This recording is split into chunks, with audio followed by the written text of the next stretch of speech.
Bom, o Charlton tinha pedido para falar um pouco sobre a política externa de Israel no século XXI. Eu pensei, como falar isso em 18 minutos? Era impossível.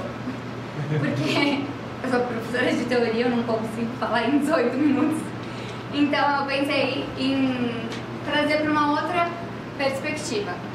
Como o povo judeu foi criado antes do Estado de Israel, como a gente conhece hoje, a política externa, a maneira como eles se comportam frente ao outro, também foi criada antes. Então, esse Estado que a gente conhece hoje, como Estado de Israel, ele tem um comportamento político externo diferente dos outros Estados-nação, como a gente conhece tradicionalmente. Então, eu achei que a gente tinha que tentar olhar essa maneira como foi construído o self, né, o self do israelense frente ao other, porque é a partir desse nacionalismo que a política externa judaica vai ser construída. Eu achei que seria mais interessante. Bom, eu peguei uma teoria de relações internacionais que a gente usa muito, que é uma teoria neoliberal.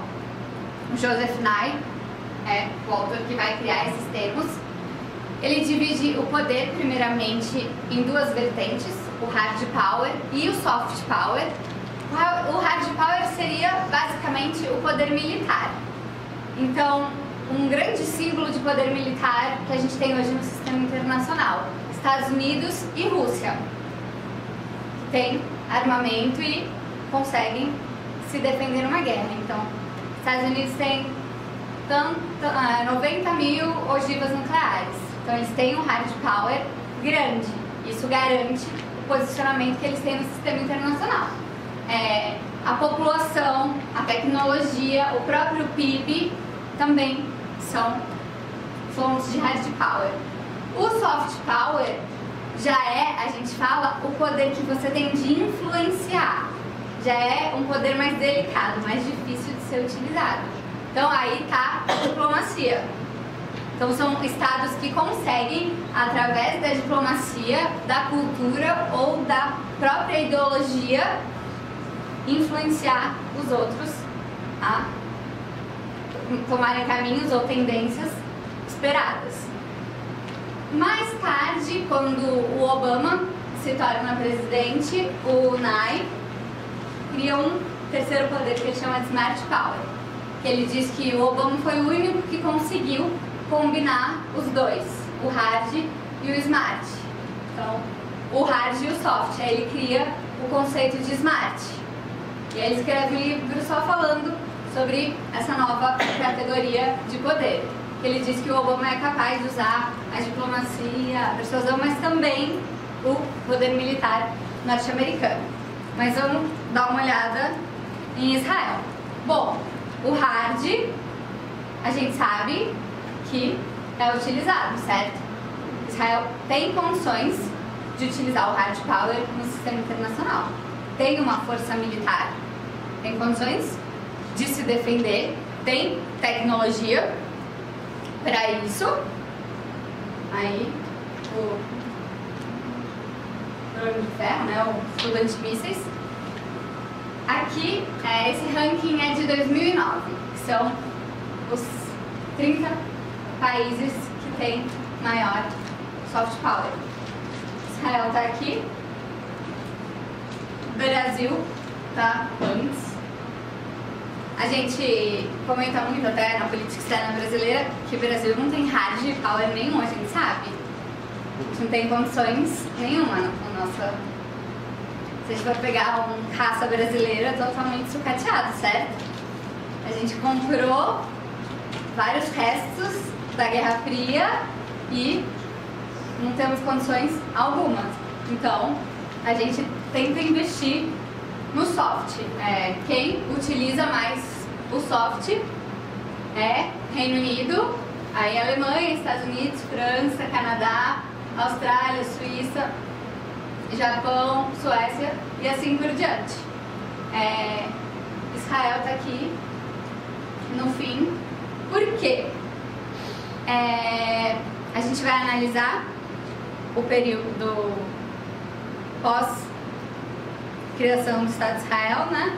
Então, como o sionismo influencia isso, e eu acho que o posicionamento nacionalista forte, ele não deixa com que o soft se expanda. Por quê? Porque quando você tem um posicionamento muito impositor, muito nacionalista, você não está sendo diplomata nesse sentido. Então acaba que as pessoas não conseguem compreender isso como um soft. Então Israel acaba perdendo nesse sentido.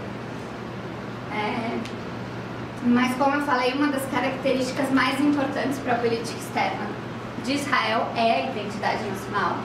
Isso é muito rico, isso é muito importante. Isso que faz, é o grande diferencial. Demorou-se muito para perceber que existia uma relação entre o que se faz dentro de um Estado e o que vai ser projetado fora. Então, os teóricos de relações internacionais discutiram muito tempo para conseguir entender que o que a política interna projeta vai ser o que a política externa vai projetar também. Isso acontece em Israel também. Então, o que a gente chama de self, que seria como Israel é representado dentro, vai ser a maneira como ele se representa frente ao outro. Então, essa identidade nacional ela vai ser sempre reproduzida. Como? Ou por aproximação, por diferenciação, por pertencimento ou por exclusão. Depende do tipo de relacionamento que se quer criar com um determinado Estado. Como que a gente pode entender se essas relações vão ser positivas ou negativas? Sempre vai depender da linguagem. Aí a gente vai analisar o discurso do Estado. Como o Estado está posicionando? Como o chefe de Estado? Como quem representa as relações exteriores está se posicionando sobre o assunto? Está nas entrelinhas. É uma linguagem mais dura? É uma linguagem mais branda? A gente vai entender o que ele quer dizer. É uma aproximação? É uma exclusão? Então, os discursos dos Estados, eles são muito importantes para se compreender o que é a política externa e estão ligados diretamente à construção dessa identidade. Então, a gente tenta mostrar que não existe muito uma divisão entre o que é interno e o que é externo na questão da própria construção política. O que é da nação e o que não dá para ser muito definido quando você vai tentar criar uma política externa. Você não vai chegar e vai falar, olha, para o Estado de Israel, isso, para a nação, para os israelitas é isso, para o Estado de Israel é isso. Não tem essa divisão. Por quê? Porque é a nação de Israel e é ela que vai ser representada pela política. E é isso que o Estado de Israel precisa fazer. Só que a gente está falando de relações políticas influenciadas por relações sociais, certo? Isso traz uma complexidade enorme. Vários filósofos já tentaram pensar sobre isso. Um deles foi o Tzvetan Todorov. Ele vai falar sobre a alteridade, só que ele usa os povos da América para tentar mostrar como é criada essa alteridade. E ele fala que existem alguns elementos que a gente atribui ao outro, que é o bom, o mal, o superior ou o inferior. Que isso é no primeiro eixo. No segundo eixo a gente pode ou achar que existe alguma similaridade ou alguma diferença entre a gente e o self. E também a gente pode, em outra esfera, ter o reconhecimento, a consideração ou a ignorância. Então, o Estado ele pode se comportar em qualquer um desses eixos. Então, o Estado ele pode simplesmente ignorar a existência de um outro Estado. Eu não quero ter relações diplomáticas com o Kurdistão. Então, o que vai ser? Indiferença. O meu posicionamento é diferente. Eu não vou ter representação diplomática naquele espaço, não tenho diálogo, não preciso me preocupar. Por quê? É uma decisão da política externa do Estado. E depende dessa alteridade. Então, o Estado ele sempre tem que se identificar a partir desses eixos. Principalmente os Estados que são ligados à questão da nação.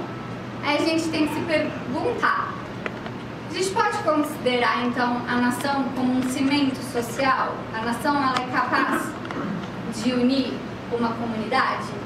Essa é uma pergunta que também ela é sempre feita e é difícil se chegar a um consenso de que nacionalismo é bom, nacionalismo é ruim, até onde o nacionalismo é bom, até onde ele pode chegar para não se transformar num fundamentalismo ou em algo que vá trazer problemas para a sociedade.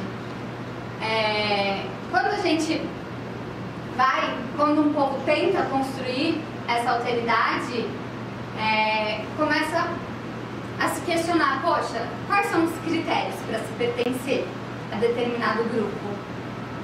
Não é isso que a gente também faz aqui, o Rabino não falou? Aqui a gente não... O Chatham falou que a gente não determina raça, idade, nada disso, mas para fazer parte do grupo a gente tem que ter uma identificação.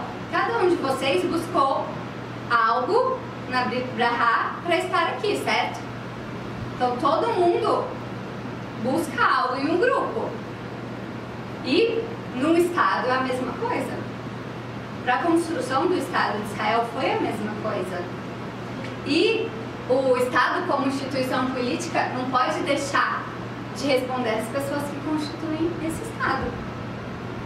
E esse é o grande problema. Muitas vezes os Estados, a própria política, ela enxerga os Estados como entes isolados e deixa de enxergá-los como entes compostos por pessoas.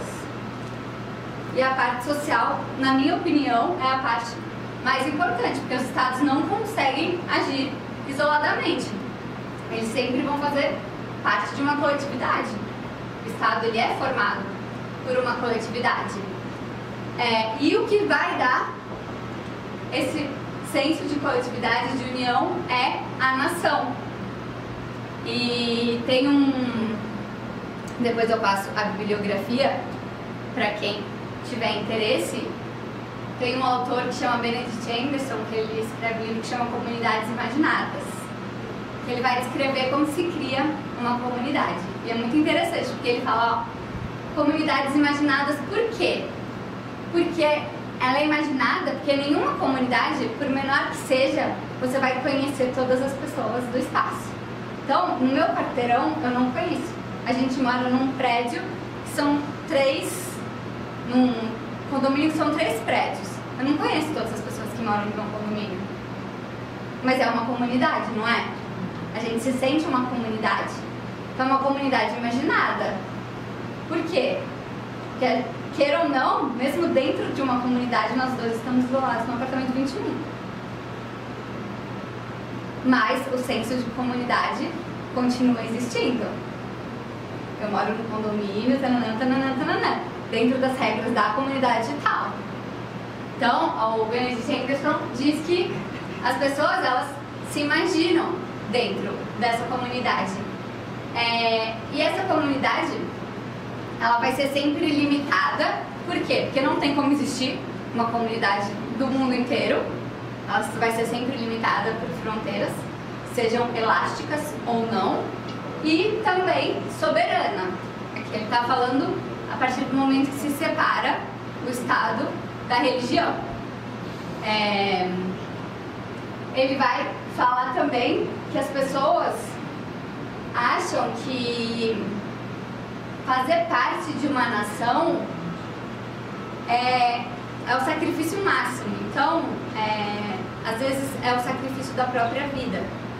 Então acaba sendo levado ao extremo. E aí, quando o nacionalismo é utilizado nesse contexto, ele acaba se tornando o que a gente conhece como fundamentalismo. Quando a gente usa a palavra nação como um elemento, como um cimento social, a gente consegue entender a relação que existe entre pertencer, que é o self, né, e entre diferenciar, que é o outro, que eu estou dentro de um grupo, eu pertenço.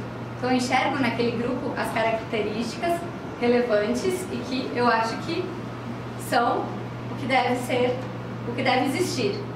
E eu vou enxergar no outro as diferenciações que eu acho que não deve ser o correto. E a partir dali a gente cria todas as problemáticas dentro das relações sociais.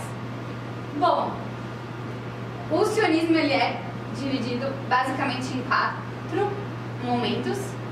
O clássico, de 1880 até 1940, o estatal, que vai pós-guerra até 67, o sionismo tardio, que começa em 67 e vai até 91, e hoje a gente fala que a gente tem uma dicotomia entre o que seria um pós-sionismo e um fundamentalismo, a partir do fim da Guerra Fria. Bom, para a criação da identidade nacional judaica existem 4 momentos de mudança. Então, uma hora pende para o nacionalismo, outra hora para o socialismo, outra hora para a religião e outra hora para a democracia. São sempre esses 4 elementos guias. Uma hora está mais para um, mais para o outro, e é essa a balança. Mas são sempre esses 4 componentes. Bom, vamos falar dos 3 últimos. Então, com o fim da guerra, o sionismo ele vai se ligar a muitas questões de segurança, é claro. Todos estavam muito traumatizados pela questão do Holocausto. Então, isso criou uma unidade muito forte entre os judeus, certo? Então, mesmo com todas as diferenças entre o próprio povo, eles se uniram em uma causa e a partir disso eles conseguiram restabelecer a sociedade e começaram a se preocupar em como eles iam sobreviver. Então, o sionismo, a grande marca do sionismo pós-guerra é essa, sobreviver. 67, com a Guerra dos 6 Dias, a gente fala que tem uma mudança um pouco mais drástica. Por quê? Porque vai começar a se separar. Vai ter a separação entre os judeus religiosos e os judeus seculares. Passa aquele momento onde todo mundo tinha a mesma preocupação, que era sobreviver. Aqui, os judeus religiosos vão começar a demandar mais do Estado, que o Estado seja mais religioso, que defenda mais os interesses religiosos. E quem não é religioso vai tentar se defender disso. Então, aí começa um conflito dentro do Estado de Israel.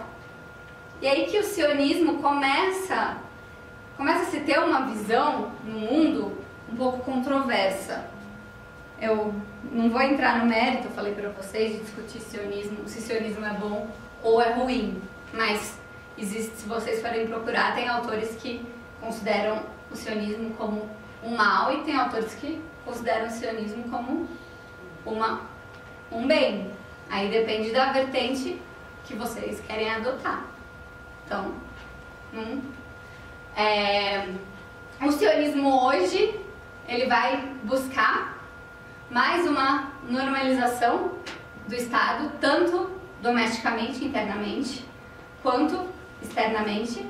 Vocês sabem que o grande parceiro do Estado de Israel foi os Estados Unidos durante muito tempo, ainda é.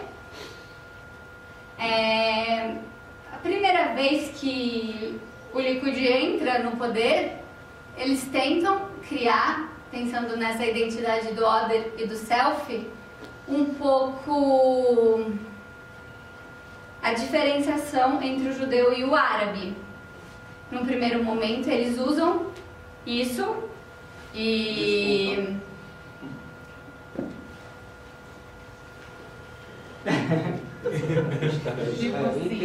Tipo assim, já deu meus 2 minutos, já tá bom, já tô acabando. E eles tentam criar, a gente fala, né? Criar um inimigo, um outro que você descarregue, de certa forma, as frustrações. E durante esse período, no primeiro, a gente fala depois da Guerra de 6 Dias, e aí vai, quando o partido de centro-direita sobe ao poder, eles tentam um pouco fazer isso. Mas por mais que tenha uma normalização, a gente vai ver depois, o Sharon eles tentam reconduzir, né? Voltam as relações com o Egito, tudo, normalizar as relações com os árabes, mas a rejeição, tanto de um lado quanto do outro, ela permanece viva. E isso ocorre até hoje, certo? Então isso é um posicionamento interno e externo dos dois grupos. Então, se você for pesquisar tanto um lado quanto o outro, os dois têm essa questão do self e do other construída para o outro seu inimigo. Por isso, não tem fim. Nunca o conflito. Se a gente constrói essa lógica, não tem como chegar ao fim do conflito nunca. A gente discute muito isso, né, em relações internacionais, não só do conflito árabe-israelense, mas de diversos outros conflitos. Enquanto você enxergar o outro como o potencial inimigo, tanto de um lado quanto do outro, você não consegue cessar o conflito. Então você tem que enxergar possibilidades de mudança nesse status. E muitas vezes o Estado não é capaz de fazer isso. São as pessoas que têm que fazer isso. E a gente já viu quantas vezes a própria Facebook, a gente falou da força das mídias sociais. Quantos movimentos no Facebook já tiveram pró-relação entre judeus e árabes? Lembra dos beijos, que eles postaram fotos? Já tiveram várias. Isso é legal, o posicionamento das próprias pessoas, é isso que traz mais força. Bom, então é isso que eu queria falar, a importância que a identidade tem para a construção de uma política externa. Uma serve para co-construir a outra, uma é independente da outra, principalmente em casos assim, onde o conceito de nação ele é muito ligado à construção do Estado. Eu coloquei aqui, então, para fechar, uma frase do Netanyahu falando que Israel ia tomar qualquer ação necessária para parar os ataques do Hamas. Que isso não é simplesmente direito, mas também é o dever. E aí, na minha opinião, como professora de Relações Internacionais, o primeiro-ministro nunca poderia usar direito e dever na mesma frase, num posicionamento desse. Porque são coisas muito diferentes e acaba dando um contexto errado do que ele quer dizer. Então, esse tipo de posicionamento coloca o Estado de Israel num lugar que ele não deveria estar. Então, acho que às vezes o Netanyahu tem pronunciamentos errados que ele não precisaria ter, como isso. Ele poderia se pronunciar melhor.